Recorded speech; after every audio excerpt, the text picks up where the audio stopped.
Successful and entertainment industry. But this is just speculation. Obviously, no one can really know why Lana left with Phil that night. So Lana and Phil get into Phil's car and Phil's driver takes them back to the castle. And when they arrive at the castle, Lana tells the driver, "I'm only staying for one drink." Basically telling the driver, like, I'm not going to be too long, wait there and take me home after. So Lana and Phil are in the house for about an hour. The driver is still waiting outside. And then as the driver is just waiting outside, he suddenly hears a gunshot. And the gunshot has come from inside the castle. And not too long after, Phil comes running out to the driver and says, "I think I just shot her." And of course, the driver immediately phones 911.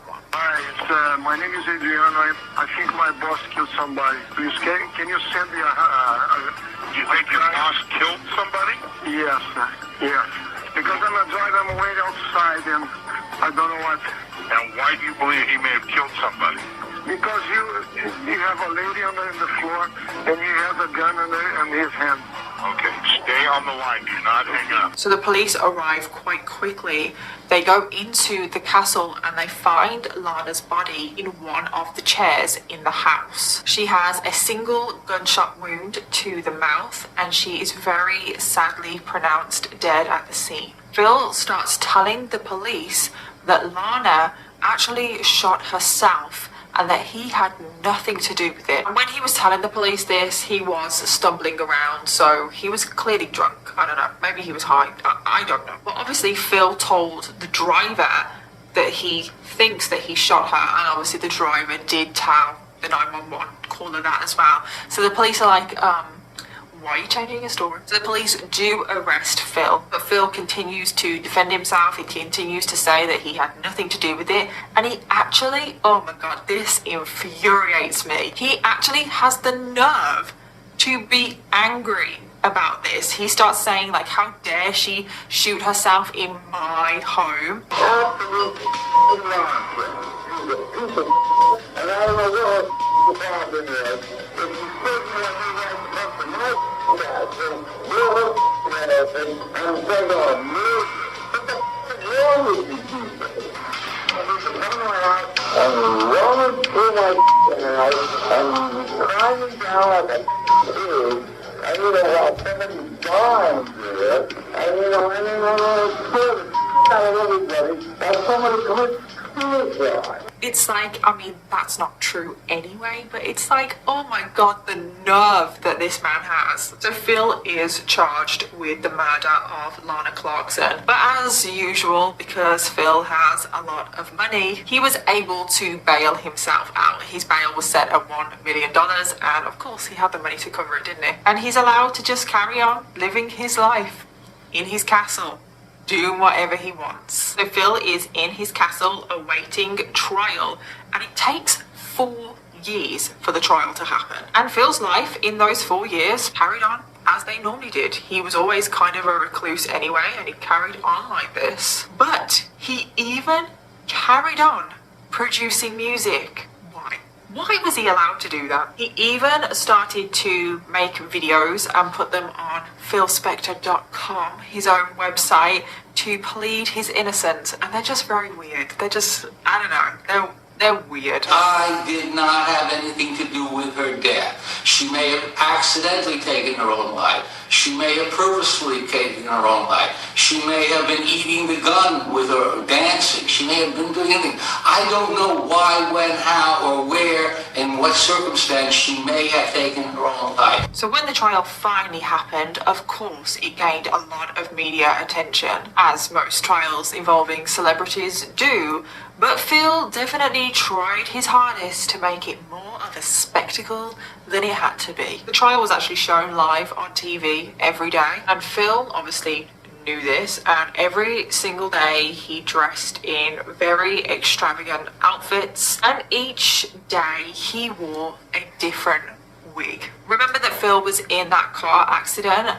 Ever since that car accident, Phil has worn wigs. I don't know if the accident, the stitches, the injury affected his hair growth in whatever way, but since that accident, he did wear wigs. It's like if you Google Phil Spector, loads of images come up of the trial, and he looks like a completely different person in all of these images. He changes up his image so much.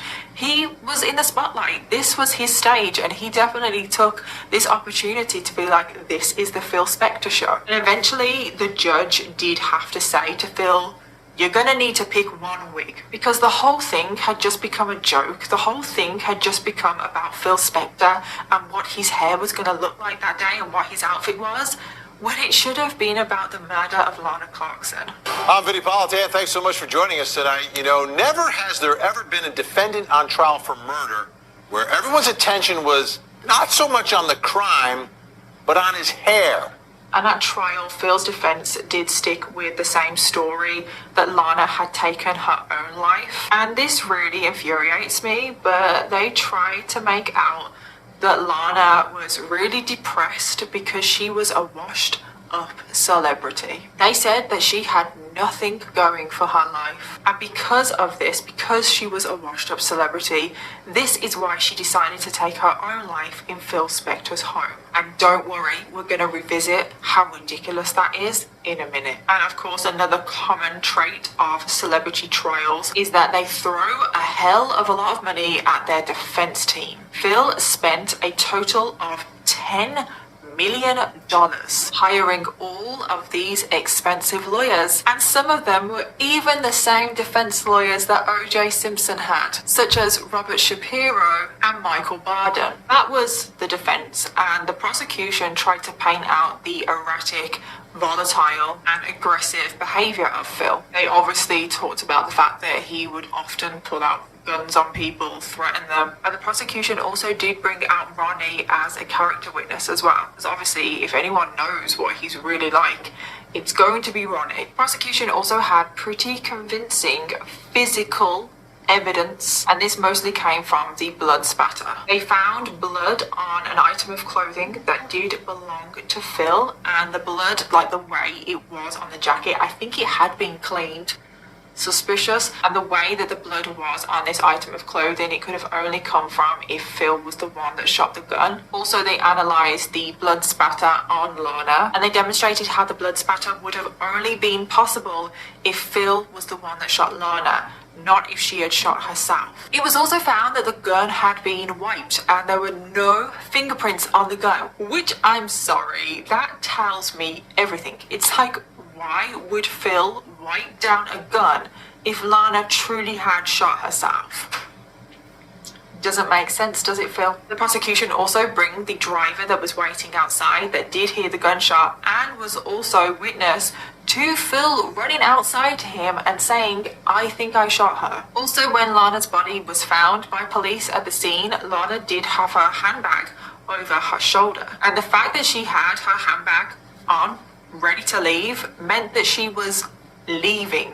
Why would she put her bag on, go to leave, and then shoot herself? It's also, why would Lana use Phil's gun to shoot herself? How would she even know he had a gun? How would she know where he kept it? I mean, obviously it could be possible that Phil took his gun out and started waving it around and threatening her, and that's how she knew.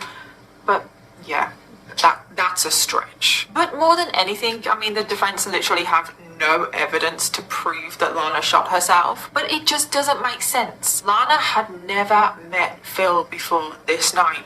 Why would she go back to his home, spend an hour there, and then decide to shoot herself in a stranger's home? Why would she do that? Like, that doesn't make sense. Why would she do that? All of Lana's friends and family said that she was not suffering from depression, she was not suicidal, and she would not do this. There were some friends of Lana that did claim that she was suicidal and that she was depressed over her career, but it's no surprise that these were character witnesses for the defense. So it's like, yeah, you're not Lana's friends, because if you were Lana's friends, you wouldn't be in support of the defense, would you? There's just so much evidence to point to the fact that Phil is guilty of this murder. However, The jury couldn't bloody decide, could they? The jury couldn't come to a majority. And one of the jurors said that they weren't 100% sure that the prosecution had enough evidence to prove that Phil had killed Lana. I mean, I suppose I will agree with you there. I suppose in this case, you could say that there's not 100% evidence to suggest that Phil killed Lana. Maybe only 99%. I suppose if 99% is not enough, it's not enough, is it? So the jury was hung and a mistrial was declared. So, round 2. The next trial is about a year after the first trial ended. This time, thankfully, it wasn't shown on TV. I think they didn't want Phil to have the Phil Spector show again. And thankfully, Phil Spector was found guilty this time, as he should have been a bloody year ago. And on the 29th of May 2009, Phil Spector was given 19 years to life in prison. And whilst Phil was in prison, his health was deteriorating gradually. And then on the 16th of January this year, 2021, Phil Spector did die after suffering complications due to COVID. And when he died earlier this year, he did reappear a lot